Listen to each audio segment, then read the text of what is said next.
I want to start with something that the NBA instituted last year, and I guess it worked. It was one of those things where they kind of sort of had to make it work, and I want to talk to you about the play-in tournament, where this year it's a little bit different. It doesn't really matter how far back you are. If you're 7, 8, 9, 10 in the East or the West, you will participate in this event over the course of 4 days. May 18th to the 21st. Playoffs will start right after that. I kind of like it.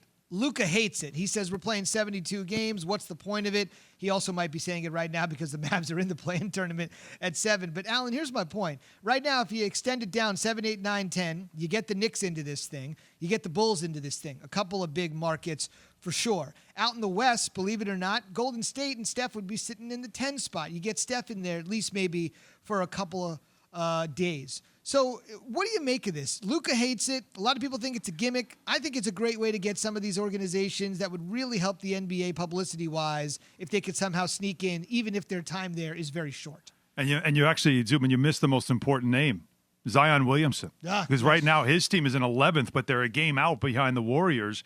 And so it also gives us more reason to keep pushing Zion and watch Zion. And I'm with you. I think it's not a gimmick. I actually think it keeps more markets engaged, because what happens once we get to about 2 weeks to go in an NBA season? All of a sudden, you've got teams that are far out of a playoff spot, or at least an arm's length enough for them to start resting players. Really? You need rest? You got 2 weeks left in the season. There's plenty of rest coming for you. But that's what happens. And you don't want that, because we know what rest means. Rest means tanking. And the league doesn't want that anymore. So that eliminates, because now 2/3 of your league now is part of some type of postseason run or push. And actually more, if you consider the 11 and 12 place teams could still have a chance and might want to make a push. And then, as you mentioned, the stars. But you know what? I do have to take offense to you saying that the Knicks are involved in it, because they are in the 8th spot. Oh. I mean, come on. That does, the 8th spot means you actually are in a playoff spot. So, you know, let's not start throwing shade at the Knicks just because I'm here. Fair enough. Yeah. They beat the Lakers. Big deal. Yeah, they did, didn't they?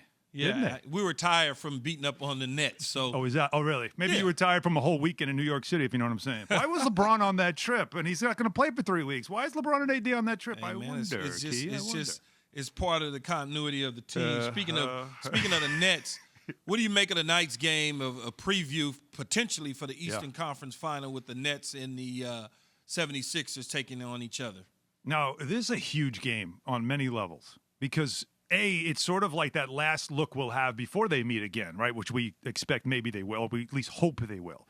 Number two, it's a tiebreaker, right? It's the third game, and each have one win. Remember, Harden beat the Sixers without KD and without Kyrie the last time they met.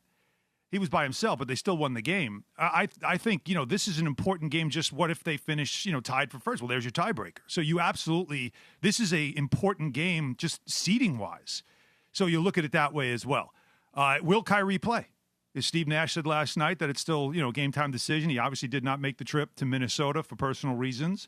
But will he play in this game tonight in Philadelphia? That's something I think is going to also be significant, because Kyrie and KD on the court together, we know Harden won't be there, but they're a much different team, a more formidable team with him out there on the floor.